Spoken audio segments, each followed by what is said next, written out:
Hello दोस्तों। आज मेरे दिल में एक बात आई तो मैंने सोचा कि आपसे मैं अपनी बातें शेयर करूं। हमारे देश भारत में लोकतंत्र है कहाँ? कौन कहता है कि हमारे देश में लोकतंत्र है? और जितनी भी हमारे यहाँ राजनीतिक पार्टियाँ हैं, आप किसी भी पार्टी में देख लीजिए, लोकतंत्र नाम की चीज़ नहीं रह गई है। कुछ लोग ही हैं वो सारी सत्ता, सारी शक्ति का इस्तेमाल करते हैं और लोकतंत्र जैसे नाम की कोई चीज़ नहीं है। भारत की आज़ादी मिलने के बाद ही लोकतंत्र धीरे धीरे हमारे देश में समाप्त होता चला गया, क्योंकि किसी को भी किसी पार्टी में बात करने की पूरी आज़ादी नहीं है और कुछ लोग ही मिलकर हर पार्टी को चला रहे हैं।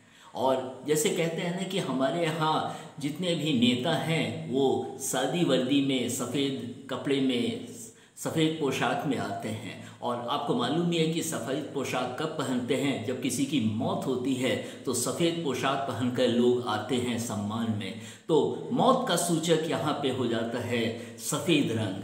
और हमारे यहाँ लोकतंत्र की मौत नहीं तो और क्या है। आप किसी भी पार्टी में देख लीजिए, कांग्रेस पार्टी में लीजिए, वहाँ भी लोकतंत्र मर चुका है। वहाँ तो एक विरासत की राजनीति चल रही है। और जानते हैं, नेहरू परिवार भी अब बखूबी जानता है कि एक बार अगर सत्ता हाथ से गई या पार्टी पर अपनी जो पकड़ है वो हाथ से गई तो सब कुछ गया।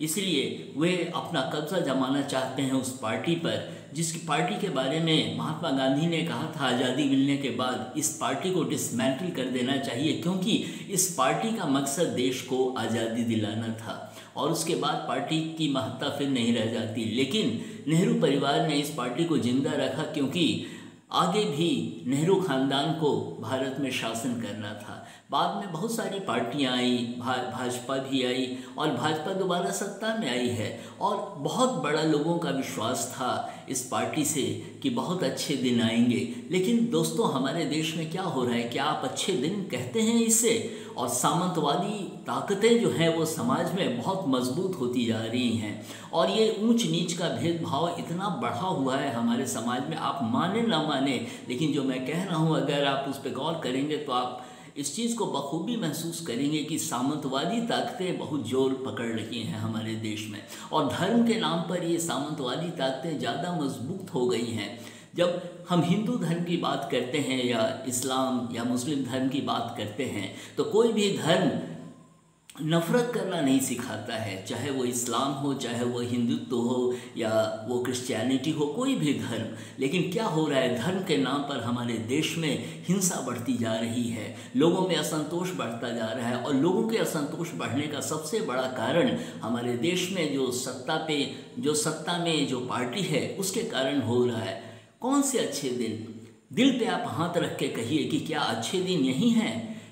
बुलेट ट्रेन चलाएंगे, बहुत बड़े बड़े कार्यक्रमों का आयोजन करेंगे, और जब डोनाल्ड ट्रंप आएंगे तो करोड़ों करोड़ खर्च हो जाते हैं। लेकिन आम आदमी के लिए क्या होता है? पेट्रोल और डीजल की कीमत इतनी ज़्यादा हो गई है दोस्तों कि हर चीज़ की कीमत इसके कारण बढ़ गई है। और लगता है देश में नेतृत्व नाम की चीज़ ख़त्म हो गई है, क्योंकि किसी भी चीज़ पर आप देखें, बाज़ार में किसी पर भी सरकार का नियंत्रण बिल्कुल नहीं है। हर चीज़ महंगी होती जा रही है। लेकिन बड़े बड़े भाषण हमारे राजनेता जो सत्ता पक्ष के हैं वो आकर करते रहते हैं, और बेशर्मी की इतनी हद हो जाती है कि जो सत्ता पक्ष के लोग हैं वो भी बेशर्मी पे उतर आते हैं, और विपक्ष भी बेशर्मी पे ही उतर आता है, क्योंकि ईंट का जवाब पत्थर से देने की सोच वो रखते हैं।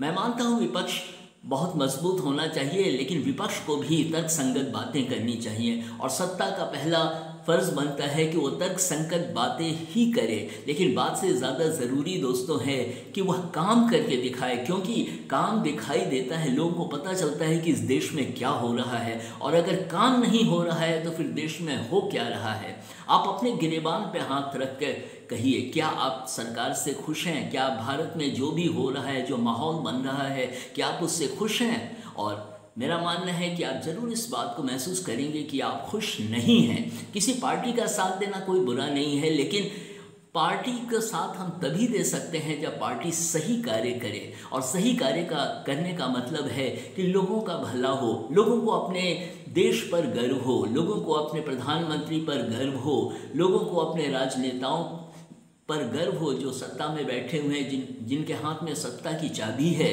उन पर उन्हें गर्व हो। लेकिन आजकल कोई भी कॉमन मैन जो इंडिया का है, जो सामान्य नागरिक है, वह अपने आप को गौरवान्वित नहीं महसूस करता है। हर तरफ हिंसा बढ़ती जा रही है, गाली गलौज हो रहा है, और संसद में और विधानसभा में भी जूते चप्पल चल रहे हैं। क्या यही हमारा लोकतंत्र है? क्या हमारे देश के जवानों ने इसीलिए कुर्बानी दी थी कि ऐसा भारत देखें जो इस दुर्गति को झेल रहा हो? और हमारे बच्चों के लिए हमारे जो सत्ता के लोग हैं वो क्या संदेश देते हैं? बड़ी बेशर्मी और बहुत बेहुदा हरकत करते हैं। हमारे बच्चे देखते रहते हैं और बच्चों में भी हिंसा की प्रवृत्ति बढ़ती जा रही है। इसके लिए कौन जिम्मेवार है?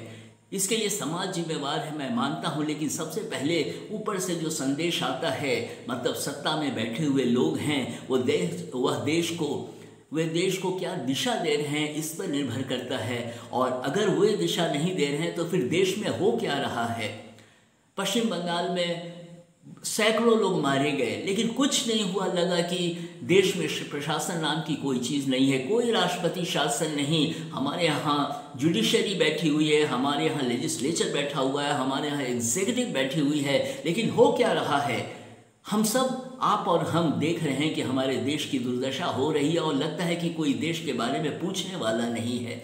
बराबर मीटिंग करते रहना, बड़ी बड़ी बातें करना, और न्यूज़ चैनल्स तो ऐसे हो गए हैं कि अधिकतर न्यूज़ चैनल्स तो बिक चुके हैं, क्योंकि वो भी जानते हैं कि अगर सरकार की तरफदारी नहीं करेंगे तो फिर उन्हें एडवर्टीजमेंट मिलने बंद हो जाएंगे। इसीलिए पत्रकारों में भी ये बात आ गई है कि बहुत सारे पत्रकारों ने अपनी आत्मा को मार दिया है, क्योंकि वे जानते हैं कि अगर आत्मा के साथ कॉम्प्रोमाइज़ नहीं करेंगे तो उनकी नौकरी खतरे में पड़ जाएगी। तो इसीलिए दोस्तों, ये हमारे देश में क्या हो रहा है? कोई भी सही संदेश दे रहा है हमारे देश में? नहीं दे रहा है।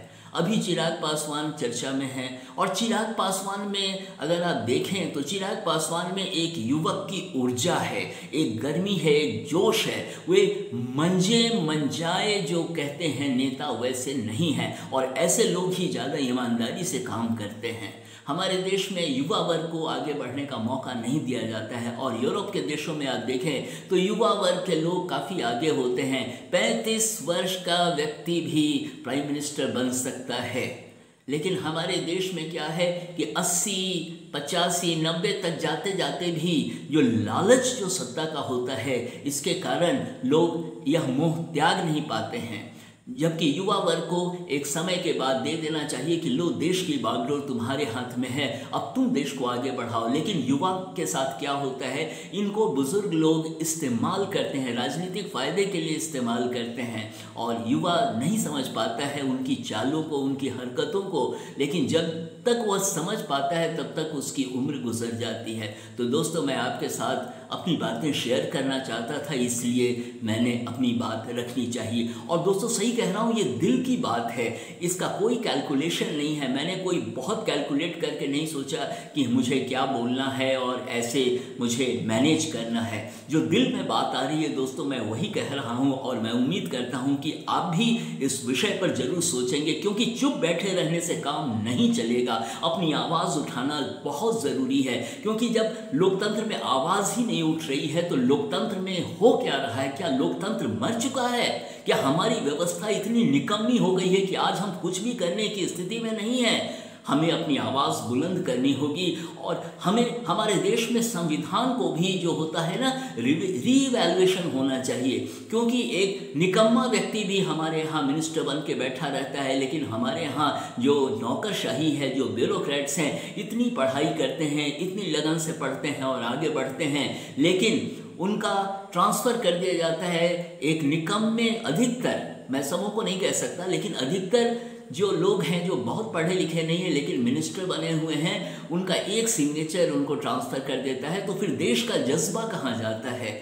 जज्बा हमारा मर जाता है, क्योंकि लगता है कि हम देश के लिए इतना कुछ करना चाहते हैं लेकिन हम कुछ नहीं कर पाते, और सारी व्यवस्था चलती रहती है, क्योंकि कहते हैं कि यहाँ सब चलता है। तो यही हो रहा है। बड़े बड़े सपने देखना दोस्तों बुरा नहीं है, देश को नई ऊंचाई पर ले जाना बुरा नहीं है, इसकी सोच भी बहुत अच्छी है। आप देश को आगे बढ़ाना चाहते हैं, लेकिन तब क्या है कि हमारा जो बेसिक ढांचा है, जो इसको कहते हैं बेसिक इंफ्रास्ट्रक्चर जो है, अगर ये दुरुस्त नहीं है, सबसे पहले ज़रूरी है कि हमारे गांव की तरफ ध्यान देना चाहिए, क्योंकि भारत एक कृषि प्रधान देश रहा है। हमारे गांव में जो स्कूल हैं उनकी दीवारें टूटी पड़ी हैं, उनकी छत टूटे पड़े हैं।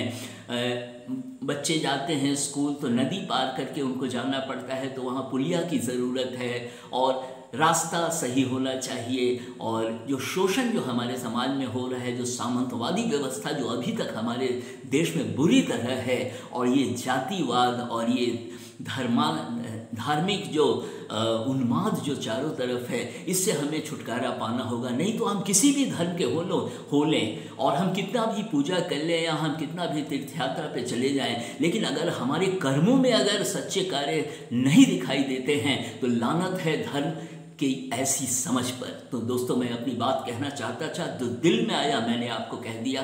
धन्यवाद।